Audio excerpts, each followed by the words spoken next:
I work with General Electric, GE. You may have probably heard about that company. It's an American company. We're into many diverse sectors: healthcare, power, transportation, aviation, oil and gas. So my experience is about 20 years in talent management, talent acquisition, working across Africa and globally. So I'll start off with a couple of quotations, and these you've probably come across, in your reading or business school studies. The first one is from Maya Angelou, that people might forget what you say, but they'll never forget how you make them feel. And if, I think even practically applies to us in our personal lives, right? If you think of somebody, if somebody mentions the name of somebody, could be a relative, etc., the first thing it does, it conjures some emotion, some feeling, right? Based on the interactions you've had with them, how they've made you feel, right? So it's emotion-based, right? And then there's also another famous author, motivational speaker, called Brené Brown. And she's got a very succinct quotation which says, empathy builds connection. And I'm sure as we talk, it will kind of start making more sense to you that how in organizations, we're always talking about, how do we get employees engaged? How do we get employees to perform, etc., right? It all really boils down to connecting with them as human beings, okay? So I'll start off by setting some context. So when we talk about transformation in organizations, and reflect on your own experiences, what you've seen, what you've observed, that generally, corporate transformations and even companies that I've worked in, there's always some change initiative going on, right? But if you look through and see, whether that change was successful, whether you remained in that organization or not, whether was it successful or not, most of the times, the transformation does not stick. It probably rolls from one transformation into another transformation, into another transformation, and it's never ending, right? And McKinsey, have done some research, and they've said that there's a 75% failure rate when it comes to transformation or change initiatives in organizations. And this is a global statistic.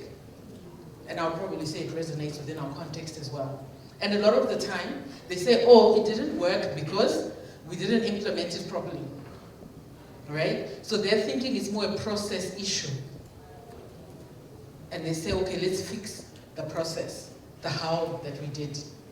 Then now you find there's now all these little words, phrases that have come. Yeah, let's go for quick wins. What's the burning platform here, right? This is all talking about that need for change, there's something in the organization that needs fixing, right? But ultimately, it probably goes to a misdiagnosis of what the issue is. And again, I'm sure you've heard of this VUCA term. The markets, the economies that we are operating in are all what? They're volatile, uncertain, complex, and ambiguous. Everybody's trying to figure out what it is, what's going on. The world we're living in now is not kind of like maybe sort of comfortable maintaining the status quo as it was probably when we were younger. It's not predictable, okay? So this is the new reality for organizations.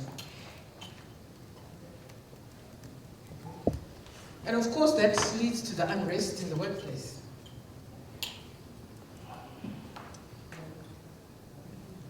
All around, there's leadership transitions, restructurings, mergers, acquisitions, regulatory changes, digitization. All this are changing the workplace environment and unsettling employees.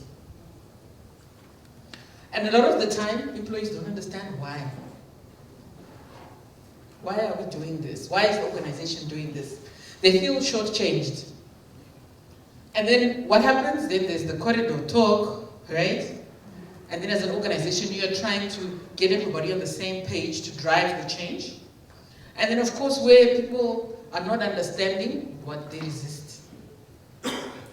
And yet we know that in any organization, people are the heart of every organization, right? No organization can achieve its objectives without people.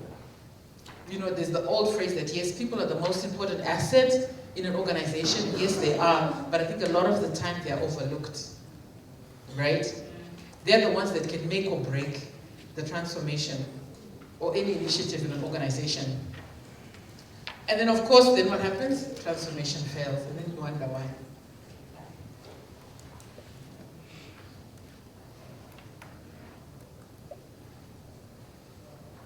So there's just some reasons why even ourselves we resist change. Getting us out of our comfort zone, right? Things are working, so why fix or change what seems to be working? And of course now, I've mastered the current status quo. I have some confidence, I'm in control. This change will kind of then unsettle me. Then I maybe won't or feel less powerful, right? And then of course for some people it could mean, well, maybe they're going to take away my work, I'll have less to do, you know, then maybe I don't have a job, etc. So these are the many reasons why people resist change. So I'm laying all this context around external environment, company, and people. You know, all in a run-up to say, to lead us now to empathetic leadership and fearless leadership. To say this is the context that they have to be dealing with in an organization.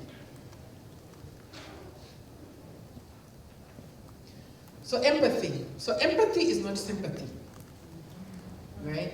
Fine line. Sympathy means you're feeling sorry for somebody. But in the organization, in the workplace, we talk more of empathy, right? To be able to put yourself in somebody else's shoes, pretty much, and just understand what they are going through. Put simply, that's what it is. And it's not something you can kind of do immediately, right? It may take time. You need to be open. You need to kind of create an environment for trust, for somebody to open up to you. And then you really need to be listening, even listening to what is unsaid, right? Being able to interpret emotions. So as a leader and as HR professionals, this is how we can be coaching and supporting people leaders. Because remember, in an organization, HR don't own people. It's the people leaders, you know, who own people, and we should be leading at the forefront of this engagement. Our role is just to be strategic coaches, strategic advisors, right? And what you may find is, outside work, we're probably very empathetic people, you know, within our families, our friends, etc. It comes naturally. But I think the minute we step into an organization, we maybe assume a certain persona, right? And you want to become maybe a bit hard. You know, you don't want any emotions to come into it. So that's something, you know, to be mindful of and to look out for. And, you know, as I say, trust creates openness, and then that way you can then be able to understand someone's experience. And then going back to why change needs to happen in organizations, employees don't want to know what. Yes, we are changing, we're merging with this organization, you're making us redundant, but how did we get to where we are, and why are we now deciding to take this particular course of action? Those are the questions they want answered. And if you can answer those questions in an authentic way to employees, then you're setting yourself up for success, right? And a lot of the time, leaders, when we're implementing change in an organization, are just kind of going through the motions. Let's just do it, let's just do it. They never stop to actually think, you know what, I'm actually dealing with people here, right? Well, how is what we're going to do going to impact people and their lives? You know, and you may raise it and then people may hear but not hear, but they keep pushing. It's almost like they must just tick a box. And as was mentioned earlier on, executives get rewarded for implementing change. Like, there you are, we did it, we implemented it. But there's never any regard for the actual impacts that she had on people. So one of the ways, for a leader to start getting empathetic, to start becoming more human, right, is that you need to be mindful to say, okay, who are the people who am I dealing with, within this context? What are the demographics? You've got to look at the different ages, etc., the different backgrounds. And then you almost then have to pick a sample of those groups and just pulse, get a sense of how they're feeling. You present to them the how and the why, and get a sense, then you now know, okay, this is how they are. So then, okay, how are we going to communicate more broadly as an organization? So you find engaging with the heterogeneous audience with just one approach is obviously going to be hit and miss, right? It's not going to be effective for everybody. And yet, generally, organizations, when we're communicating change, we treat everybody as the same. They're all just employees, right? And another thing in change is sometimes we only communicate with the employees who are impacted, but ultimately everybody's impacted. For example, in the case of redundancies, even the survivors are impacted, right? Because they'll be thinking, okay, when is it me? When's my turn? So I'll illustrate this graphically, right? So ultimately we're saying to be an empathetic leader, you now need to start having an employee-centric mindset. Employees must be the heart at the forefront of everything you do. So always be keeping a finger on the pulse to assess employee sentiment, right? Before any change, during any change, right? Understand the different personas. So profile your audience, then customize your approach, and then as you are going through change and implementing the change, keep listening.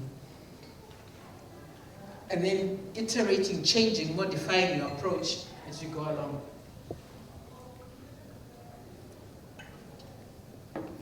There's power in being an empathetic leader. I'm sure if you think back to some of the leaders you've had, you can tell this one's a people person. This one's not a people person, right? And then of course, where you just have a leader who's just driving, pushing people like you're herding cattle to say just do the work, obviously employees are not going to be satisfied. Obviously there's going to be no trust. And yet we know the formula is, if I'm happy,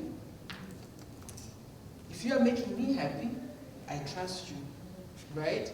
Such that if you're then going to come to me with any messaging or any initiative, I'm likely to listen and trust your judgment, right? And within that environment of trust, I'm then connected, I'm committed to the organization and whatever change you want to implement, okay? And then obviously then I'll perform. I'll put in that discretionary effort, I'll go above and beyond, and then ultimately we'll meet the objective. That's the simple formula that's always been there, but a lot of the time when we're implementing change, nobody looks at it, right? And I wonder how many organizations, if we were to look at organizations now and look at the leaders, and we were to assess how many would we actually say are actually empathetic leaders, authentic leaders, humane leaders. And the same could be asked even for us as HR. I've heard employees say, well, HR is not for us. It's not for, you're just pushing the company's agenda. You don't care about us as people. You're just pushing policies. It's actually sad when you hear employees feel they've actually nowhere to turn to within an organization. So as HR, are we trusted advisors to employees, right? Are we managing all the stakeholders within the organization as we should? So our role is where we know there's a lot of leaders who just command control within an organization. How do we get them to feel, to start being a bit more empathetic, being a little more human, right? Because ultimately, without that connection, we said empathy builds connection. Without that connection, they're going to struggle to influence and change and, and mobilize any change within the organization. However, there is hope. So empathy can be learned, right? And how you learn being empathetic is one, already just by starting with self-awareness, right? As a leader. And I think this is where we can help them with some of the tools that are available, right? And I think even the PDA, one that's being promoted here, is one of the good tools. Assessments do work, right? So leading people is both an art and a science, right? So I think a lot of the time we've been using more of the gut. Running HR just from the gut, right? So we need to start using and leveraging some of the science, some of the tools, right? So help leaders to become self-aware so that I know me as a leader, these are my blind spots, these are my biases, right, that I may have within the organization. And then once a person is aware, then they start practicing how to ask the right questions to listen and engage with employees. Okay? And if you go back, if you look up Brené Brown, she talks about vulnerability. And a lot of the time, as I said, as leaders, the minute we walk into an organization, we put on this front, like we've got no emotions. But there's actually value if you show that you're actually human just like them. So allow yourselves to be vulnerable. Do show that you also go through stuff, right? You're also a mother, you're a sister, whatever, and you also go through stuff. Share your experiences. And there's also, they talk about the power of storytelling. When you share your stories, it just builds again that connection and that authenticity. So, as I wrap up, leaders, as we engage, are we really listening? A lot of the times we listen to reply, not listen to understand, right? And to be an effective leader, successful organization, successful transformation, you can only do that, right, when you have good people. And last night I was actually reading something interesting which I felt actually resonated with this, and it applies very well in South Africa. The whole issue of diversity and inclusion. So, within our workplaces, we are very diverse, right? And diversity in terms of age, we know the elements, religion, nationality, orientation, etc. We're very diverse. But the question is, are we inclusive? Is the workplace inclusive? And by inclusive, we mean, does everybody get an opportunity the minute they walk through that door to be their best selves, to be their authentic selves, right? And that's actually the starting point to say, the call is to be empathetic within this diverse environment. And to be an empathetic leader, you need to be inclusive. So I would actually say empathy comes second, but first actually just understand your audience, right? Make them all feel valued, that they have something to contribute.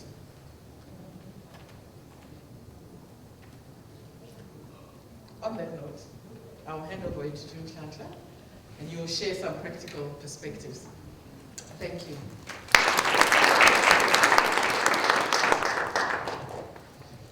Good afternoon, everyone. How are you? Good. Thank you for choosing this session.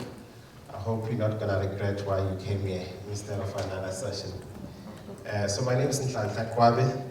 I represent Tamu Holdings, which is a company I started about a year ago. So we do management consulting on HR, leadership, talent, and the like, and strategy. But before then, I used to be in corporate like yourselves. I was the CHRO for MTN South Africa. And before then, I used to be the group HR executive for Aspen Pharmacare for about 6 years. And I was HR director for Nike before then. And I also worked for MultiChoice. So that's my experience and background, so that you don't think that this guy is a phone call. All right, so great. I did interviews with two of my leaders that I look up to, and they continue to inspire me, and they are also my mentors. I'm not sure if you recognize these names. Do you know Dr. Julie Dlamini? Oh, all right. Mtetonyati? You do? Yes. Okay, good. Maybe when you see their pictures, it might. So Dr. Julie Dlamini is this lady. Now probably you recognize her. So she's an author. She's got 2 books that she's written. She's the founder and group chair from Pegani Group. She probably is one of the few women who chaired a company in the top 40 index at the JSE. So she used to be the chair of Aspen, and I was fortunate to be at Aspen when she was a board member. And she's, maybe I should mention this, she's in the top 10 wealthiest women in South Africa. She's actually based on the report that News 24 did in 2017. So whatever I'm going to share here, you must get a sense of the type of people that I'm talking about, because she's really a fearless leader. Mteto Nyati, he was the guy that appointed me as Chief HR Officer for MTN South Africa. He's now the Group CEO of Altron, and he recently wrote a book, and the name of the book, or title of the book, is Betting on a Ducky. So you might have seen it. So I worked with him at MTN. For those of you who follow him, because he's quite big on LinkedIn and the like, he also was the country MD for Microsoft before he joined MTN SA. All right, so these are the individuals that I've spoken to, but I'll also make reference to my other experiences in the companies that I've worked for, because they certainly have fearless leaders. Are we good? Yes. All right.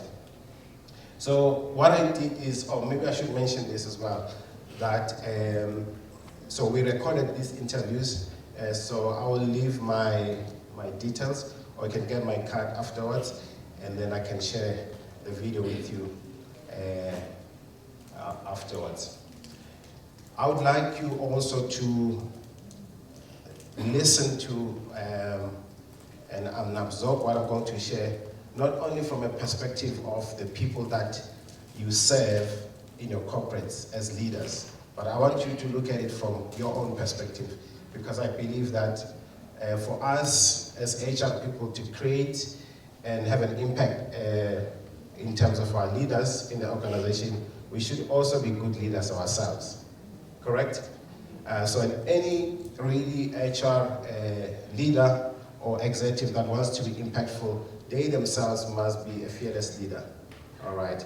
Because we're not going to change the people agenda if we have limitations and we are fearful, perhaps.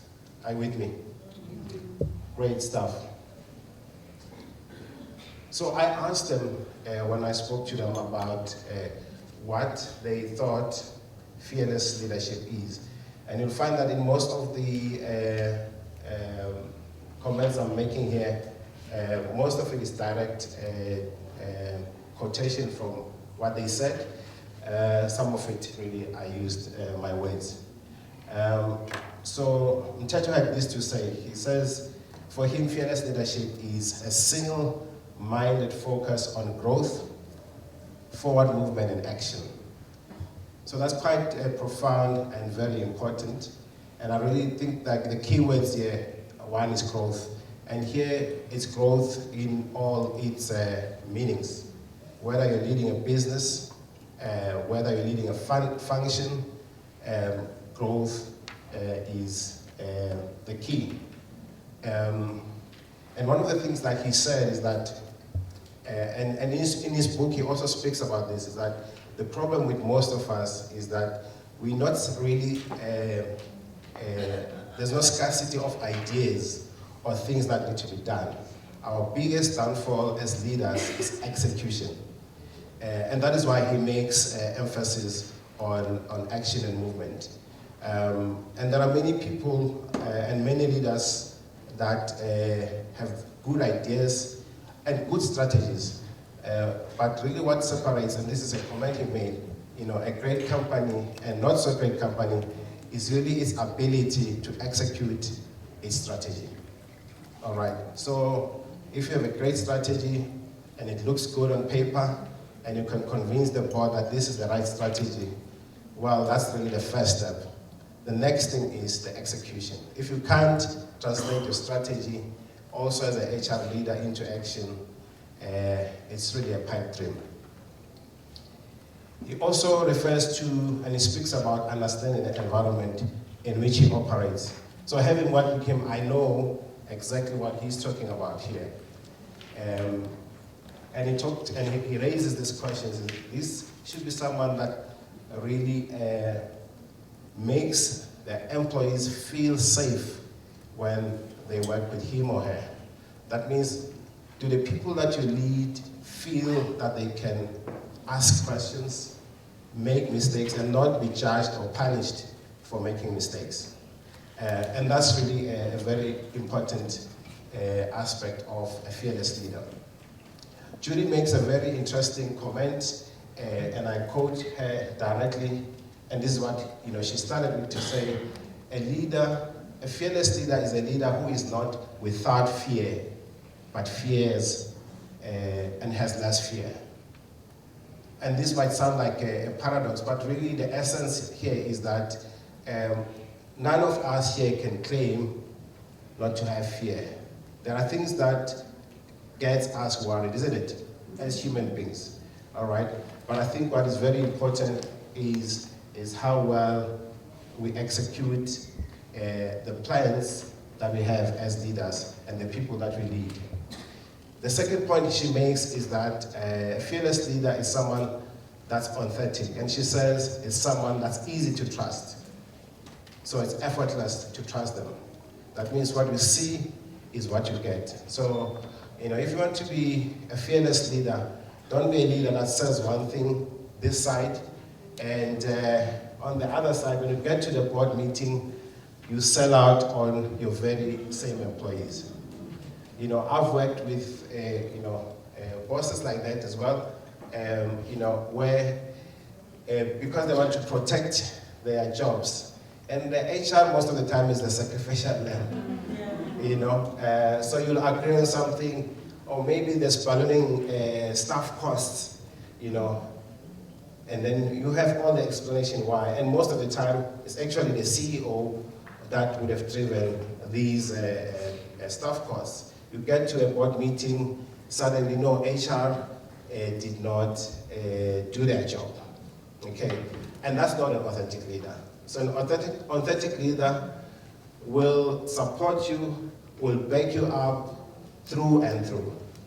You should do the same with your employees, all right? So even when you know that as a function, there's something wrong you've done, don't sell out on your team, all right? Be authentic. The third component is very important. So during my time at Aspen, I also worked with Stephen Sard, who is the founder of Aspen, and again is another wealthiest man. So I hope it rubs off me.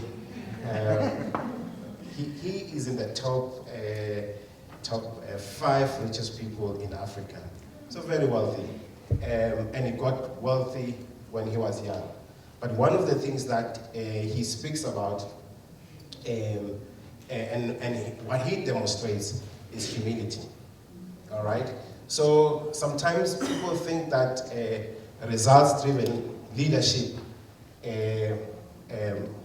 is without humility, so to speak. I found that most of the people that I've worked with that are great leaders are actually humble people. All right, they can get you to do things, amazing things, without using any form of arrogance or power or abuse of power. So that's very important. And Judy says the same thing. And I always use this example. For me, it demonstrates, the level of humility. And I'm not suggesting that if you drive a Ferrari, there's something wrong with you.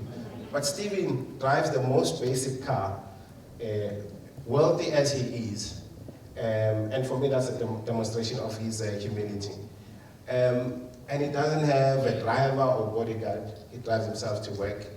And I wonder if some of us were as wealthy as he is, how we would behave.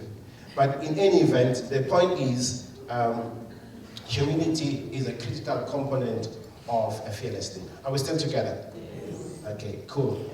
Keep your Ferrari, don't sell it. I then asked them what for them are the attributes of a fearless leader. One of the things that were quite common in the interview with them is the issue of values. They place a lot of emphasis on values. And this is a combination of personal values, that is your values as a leader, and those of the organization. All right, because often, and you see it by how leaders behave, all right? When someone really doesn't have a strong personal value system, and they are a leader or a CEO, you see them when they talk about the company values, that there is a disconnect, all right? So values are very important. I actually saw Nike. Nike is a great company, and I really enjoyed working there. Not only for the fact that you wear sneakers every day, and a t-shirt and jeans, but one of the powerful things that I learned is that every leader at Nike, and I'm talking about the most senior person, the president of the company, or who is one of the founders, there is never a time when he stands up, and they call their values maxims. There's never a time when he stands up and not speak and refer to the maxims. Every time he addresses staff, he starts with the values. One of their maxims is Nike is a brand. So every time there's a new innovation in terms of their products, there'll always be a connection between their maxims and what they do. All right. So that's a demonstration of strong values of a fearless leader. A growth mindset, okay? So a fearless leader always looks for opportunities to grow, not only from a personal point of view, but also the organization or institution that they lead. All right? Decisive. All right, so this is about making decisions and following through your decisions. I know that some of us procrastinate and take forever to make decisions, but fearless leaders are prepared to take risks and live by the consequences of their decisions. They know that not every decision will be successful, but they'll rather take a decision than not take a decision and just wait for some magic to happen at some point. Are we together? Cool. Respect. Respect for self and others. Okay, so that's one of the attributes of a fearless leader. And they are results driven. So it's never enough to make a decision, it's never enough to have a plan, but they want to make sure that they are driving for results. Okay, are we still together? Good. And then I asked them, about their own personal or demonstration on their part of fearless leadership. So Mteto took over Alton, as you might well know if you follow that organization. It's a family-owned business. It was founded by the Fenter family and has been led by that family for many years. And they run quite a number of businesses. So Bice Technology, they are into different kinds of businesses. And the share price was quite low. And I think the market also felt that there was stagnation in the company. So they brought him on board. And one of the things that he did is to look at the values of the company. And one of the values that they identified was collaboration. And what he did, he assessed all his executives against collaboration. And those that did not fit this value had to be asked to leave. Now that's quite brave. And for a leader and he says to me, these are people that delivered results. That means to him it's not important to just deliver results at the expense of being a team player or collaborating with your colleagues. Because in the long run, anyway, you're going to create chaos in the executive team because you're not a collaborator. And this, for me, it takes a very decisive and a fearless leader to say, I'm prepared to forego in the short term some business results, but I'm not going to keep people that are not collaborators or work as a team or as a team player. Still together? Judy, so still on, all right. And I think this happens to be when I was at Aspen. So she's very strong on transformation from a diversity and inclusivity point of view, and more stronger on women empowerment. She does not mince her words. And I think in my entire career, I've never worked with such a strong person and a strong woman. But the point is that, the board was largely a male-dominated board. I think there were only 2 women in the board.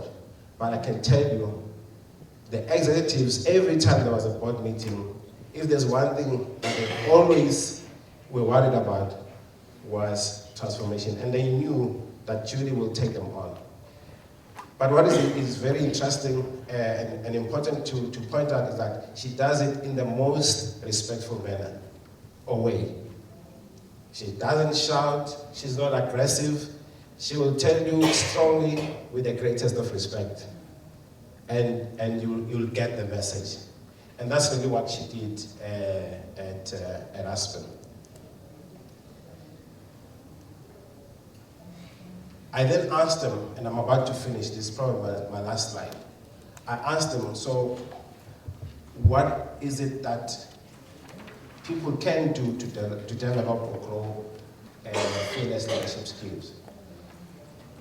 The first thing is be clear of who you are. So the whole issue about having a clear personal value system is very important because that's going to influence how you behave and how you treat others. Personal responsibility, owning up to your mistakes. So this is about learning to live with the fact that you will make mistakes, but don't give up on the fact that you've made mistakes, or shift the blame, as I mentioned earlier on, to other people. So if you've made a mistake, one of the critical aspects of fearless leadership is to own up to your mistakes and learn from them. And Judy made this point that it's very important that in your team, you allow each and every person to have a voice. And this is not about taking away or outsourcing, so to speak, your decision making.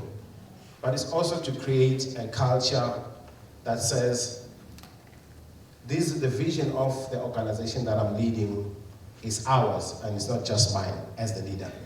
All right, so, and that's very important. And I've seen this in action. You know, she will ask you, so what do you think? So she will have a point of view, and she will ask you, what do you think? And you'll say whatever you think. And if she disagrees, she will say no, but she will still tell you why she says no. So that's very important. And the last thing is, and this list I'm sure is not exhaustive, there are many other things. But I think it's few enough to get you thinking if you want to develop your fearless leadership skills. It's a solutions mindset. This is about saying that, you know, when I deal with a problem, or I'm going to present a challenge or a problem to my boss or to my team, I should at least think about what should be done. And if you do this as a leader, this will translate back into how you lead your team. All right, so how you grow leaders in your team is about enabling them to think for themselves and also to be able to have a solutions mindset and not a problem mindset. Is it clear? Good, I'm done. All right, so we're going to take questions. I don't know if you can see the questions from Carol. Can you see them? Okay. Okay, so from the floor. Oh, okay, cool. So the two of us are here. May I ask you to indulge us with your questions or comments for that matter?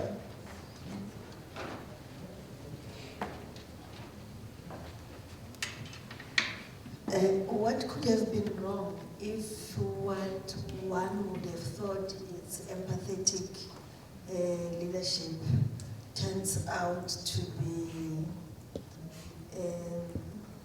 abused in the process? Where is the fine line? Are you empathetic, or you just don't care what other people are doing? What is really the difference? Because sometimes people can go away with murder because you are empathetic. Where do you draw the line? Yeah, good question, which I think Carol... Could she give an example? I mean, could you give an example? Do you have an example? Maybe the question of, it was said earlier on that it's not a question of when does a person come to work, but it's a question of results. But you find that you understand that this person is going through something, but it becomes a habit that this person goes through something every day. Okay. You've got that? Yeah. All right. Yeah, and thank you for that question and the example. So if you remember when that concept was talked about in the morning, to say focus on outputs, right? That's the key thing. So while you're accommodating somebody, are they still performing? It sounds like in your case, maybe the person is not performing, right? So yes, when they're not performing, then that's a separate discussion, right? It's a different discussion that you're having with that person. And I know I'm just reflecting on instances, yes, where I have been empathetic, and I am empathetic with my team. And what works for us in our organization is that we already have this culture of flexible working, and it's really about results. So don't ask me that I want to work from home or I have to take my child. You don't ask me. You can inform me, right? But you're not asking for my permission, because I know that you're still going to meet the results, right? So that's under normal circumstances, that's how that should work. But yes, when then somebody is not performing, or if they are going through stress, etc., you accommodate. I had somebody, but it comes to a point where it's now affecting the organization, it's affecting the team, then we need a solution. And it's again, as he was saying, you sit down and you have a respectful conversation, right? You understand their situation, the empathy, you understand, yes, they're a parent, whatever situation they're going through. But with respect, you understand that you and I are here to produce results for the company. And if now our circumstances are not allowing us to do that, we've given each other room to try and fix things, but then if they're not working, then we need to look at other solutions. And I think sometimes if you're sitting with that person themselves and asking for their ideas as to how can we solve this, they themselves may get to the solution without you commanding and controlling. You want to add to that? Yeah, no. Perhaps what I could add is that empathy is not the absence of making the right decision. All right, but it's more about what factors you take into account as it relates to the individual when you make a decision. Does that make sense? All right, so you can still say, I fire you, and fire the person with empathy. I know that you're laughing, but you can't do that, all right? And empathy calls for you to explain why you make a decision, all right? All right, cool. Thank you for your presentations. I had two questions. Carol, I was curious about the culture and potentially some examples of leaders that are empathetic leaders. And I asked the question because often leaders are so results-orientated that they lose that sense of being empathetic. And I was curious about examples that you could share from GE. Tlanta, I had a question about Mtetu. And I wonder whether you know what his views are on transformation of an organization. As you mentioned, it was family-orientated and largely untransformed. He recently spoke and wrote about white dominance in the organization, but I think what was more concerning was his comments about not creating a homeland for black professionals.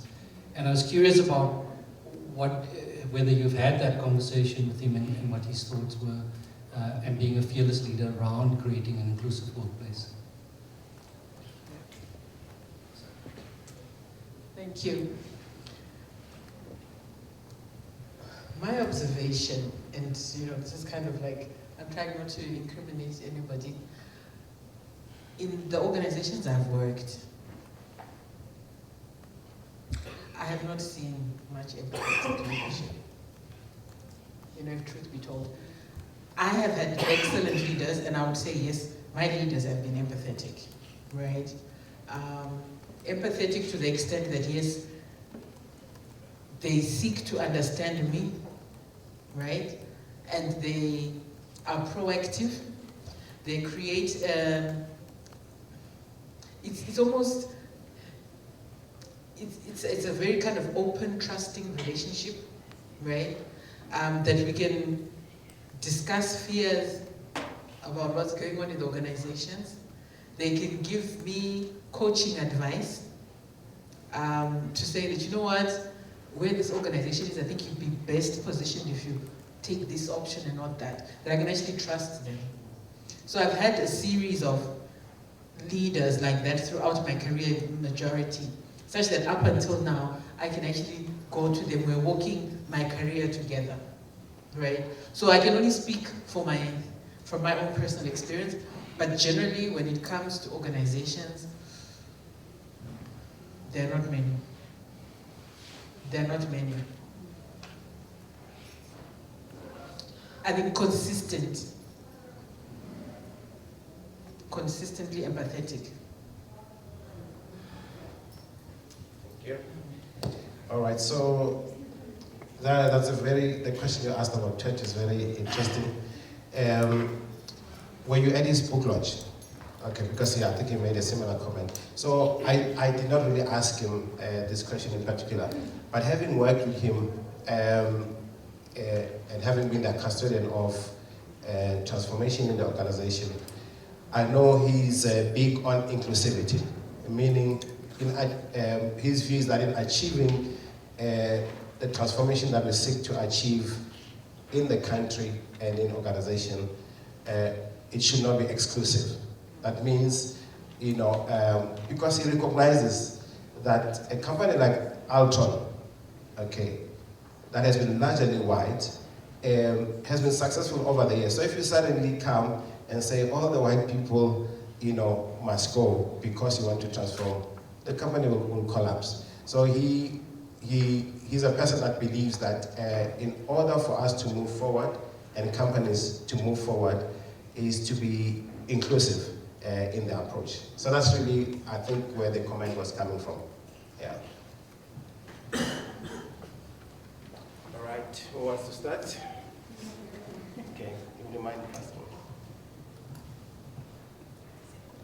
Okay, I'm going back to her example. In HR, we know that the key thing is for us to be consistent. Where, for example, we're saying that as a manager, you have to be empathic, you understand, you get to you know the issue.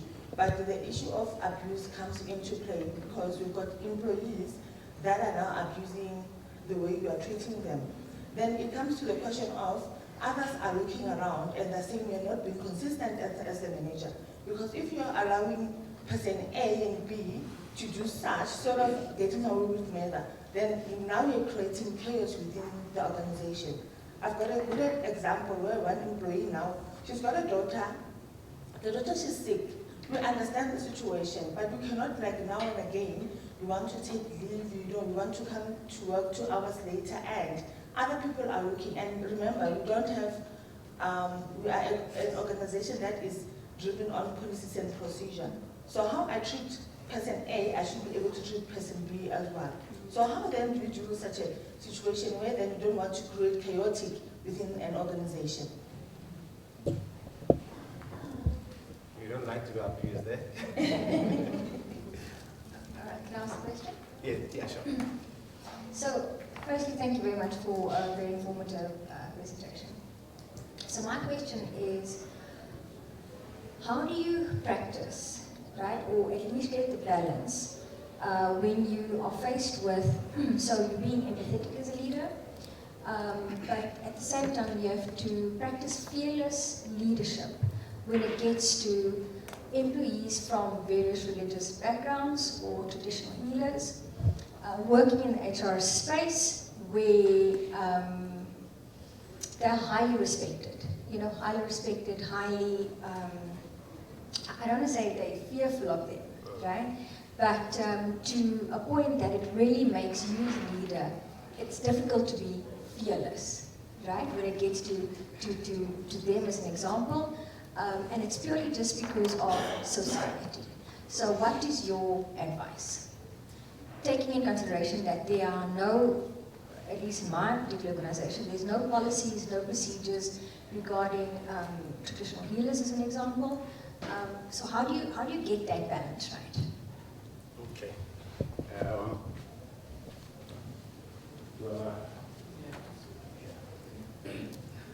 So I think, and I'll keep going back to that presentation on fearless remuneration trends, because a lot of what he was sharing is how we need to be as a function fit for purpose today, right? We are still very traditional in how we do things.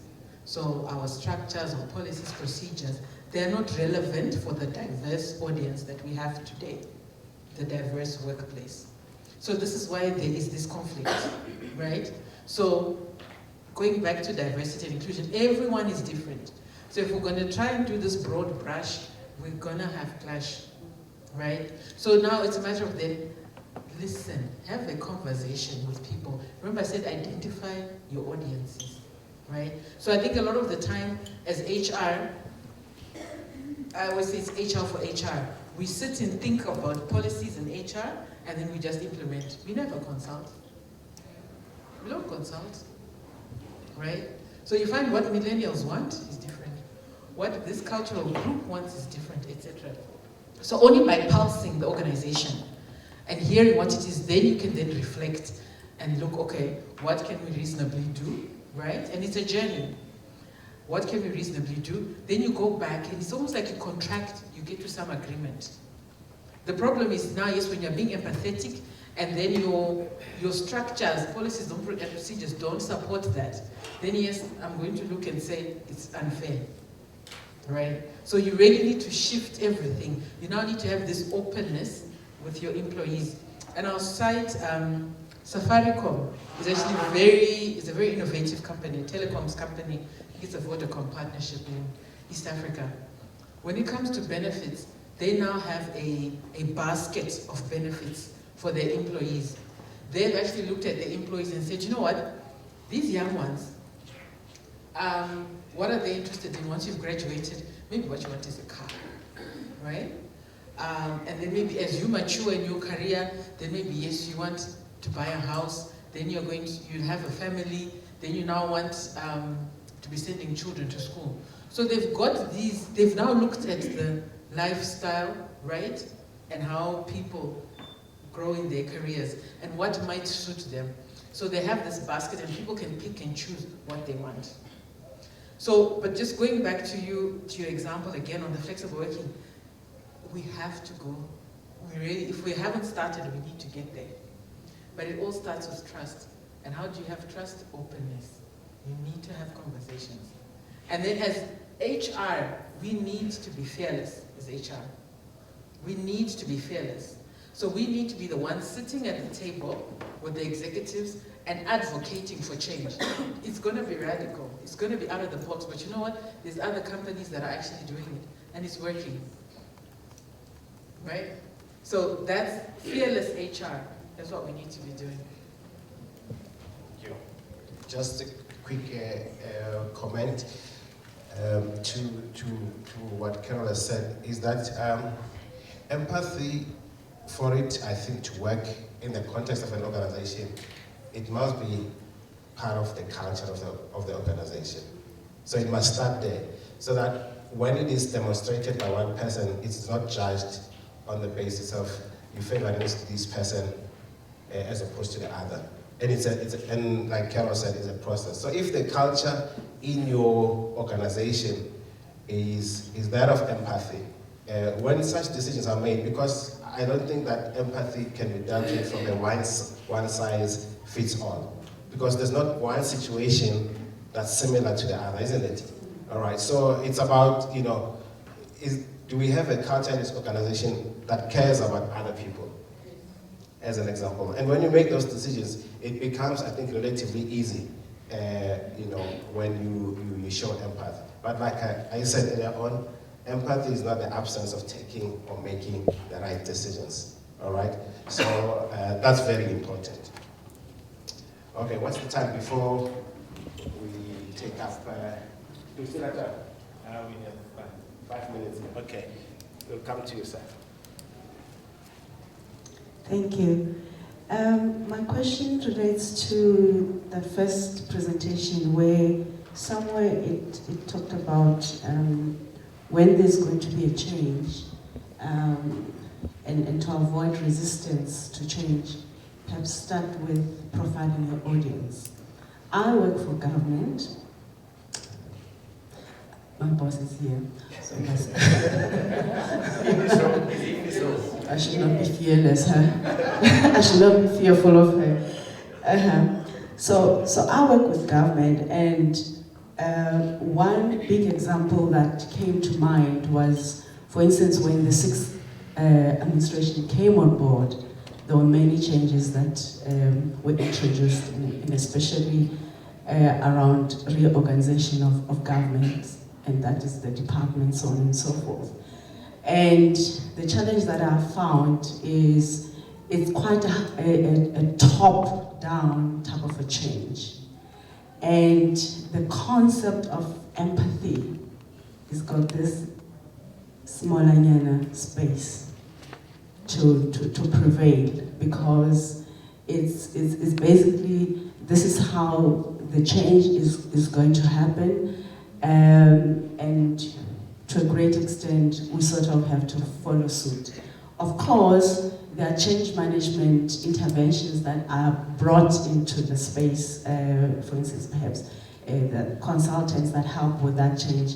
But to a great extent, the fact that some employees might have different views as to what would work best for them in that context, the environment does not really provide for that flexibility or yes, flexibility, especially in government. So perhaps mine is that kind of a comment, but on the other hand, what could be the advice to us as HR people to still somehow find a way to infuse that concept so that ultimately the level of resistance is not as harsh as we still experience.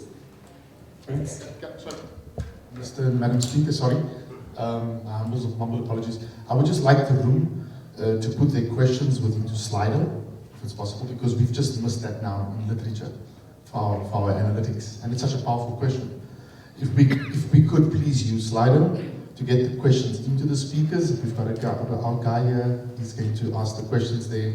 I think it brings more value to IPM if we have it coming in and we can print them. Sorry for the interruption. And if everybody could just please rate the speakers, they deserve it. Give them 5 stars on your Slido system, please. Thank you. Sorry for the interruption. Will you be able to do it on slide or afterwards? Okay.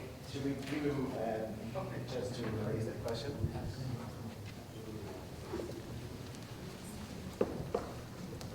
Thank you. I know I have a question, but I want to commend you on the approach you used in engaging us here, because I'm of the view that leadership is quite a very complex topic. Actually, as we sit here, I'm listening to the temperature in the room.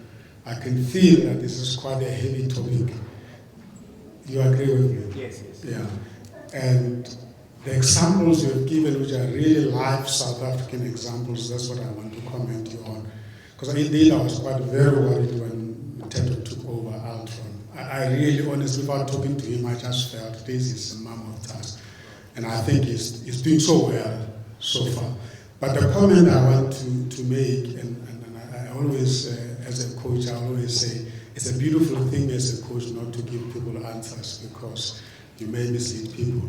I think, and as IPM, this is wonderful that we listen to HR people engaging on leadership issue, but also listening to how sometimes we can be very narrow in trying to resolve this because we put ourselves into it. I feel this topic is very multifaceted and is quite very complex and is situational, specifically in South Africa today. And why I'm saying that is, I always say that first make yourself a student of management and leadership, because every day is going to be very different. There is no blueprint. If you're going to look for blueprint, you're going to have problems. For instance, if I move into an organization and I have to coach an executive, the first thing I have to do as a homework is to establish where is this organization in their own evolution. Because sometimes certain situations dictate to you, as a leader, you need to be very much responsive to what you are dealing with. For instance, in South Africa today, the noise that is made around the leadership is coming from where we are as a society. The issues that are not in your organization, but they invite themselves in the middle of your discussion of transformation. You mentioned the issues of diversity management and inclusion. It's a topic that majority of leaders choose not to deal with it. And when you engage on it, it's a topic that always just rearing its own ugly head. It comes. Now, if you're going to try and push your blueprint, and it's not really relevant to where you are in your organization, it becomes very difficult.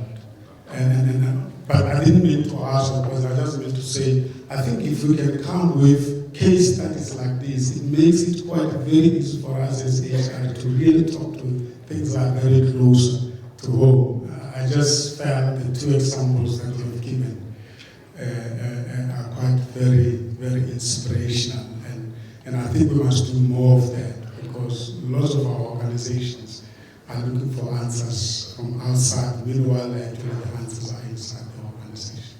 And thank you very much. I don't know what you want me to put on the slide, but I just wanted to commend you on a living example that it sits with us. Altron, we know who it is, and the leaders we mentioned, we know who they are, and we know the issues that they're battling with. And that's just perfect. That's wonderful. I just wanted to comment. Well, thank you very much. Good, thank you.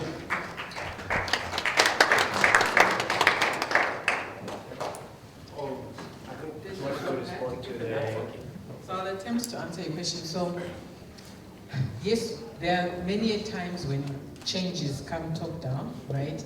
And a lot of the time they have not diagnosed or understood the impact at the bottom. And yes, in some cases there's nothing you can do to reverse the coming of that change. I think, however, the opportunity is where you come in and maybe where your leaders are, look and see, okay, how can we try and make a difference or make it more palatable, more receptive to your employees, instead of just saying, hey, it's just fast forward, it's just passing along, you know, and let's just see where it goes. So one, again, I think it's the what, the change that is coming down. Then maybe at your level where you are, just try and understand a bit more of the why. Remember I was saying, if going back to what I was talking about, just understand a bit more of the why, so that you can then be kind of like the cushion in between to try and then help to supplement that engagement with the employees to say why this change is coming. What I have found in organizations is you can't distance yourself from the change. So whatever issues you may have with senior management, right, don't expose them too much, right? So in a way you've got to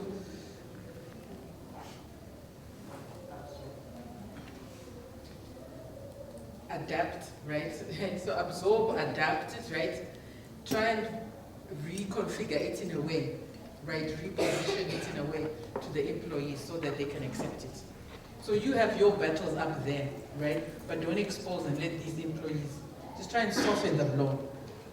But you just have to now add a bit more of that changing management and that engagement and give employees hope. What I see, I mean, for example, we're implementing a new HR system that's going to be integrated. In some cases, it's actually taking us backwards on some places. But you're actually saying, you know what, let's take note of the things that this system is not going to do for us, because there will definitely be iterations from that change. So whatever change is coming now is not going to be implemented today and it's done. It's going to continue to be tweaked and adjusted. And you already now say to the employees, give me the voice and let's see what are the areas we need to be mindful of. And then in a way you can also try and influence upwards to say, yes, we are implementing, however, we need to watch out for this in future. Can you consider this as we evolve with this change? So it's just a matter of just trying to manage both audiences, top and below. So to try and soften if that tries to answer you. Any questions there? No, not yet. Okay. Thank you very much. Can we give them a round of applause? If you can please indulge us for the next 5 minutes. It's very critical, it's very important. It helps us to know what is the temperature of the room as well as IPM, so that we know what is it that we need to be bringing you, the kind of speakers and the topics that you are interested in. So just to thank, I'll start with you, Ntate. Thank you very much. This is just a tiny token from IPM, just to say we appreciate you participating in our program. Thank you very much. And we don't forget you. We also want to thank you and thank you for your insight. This is a token that we want to say. Thank you very much.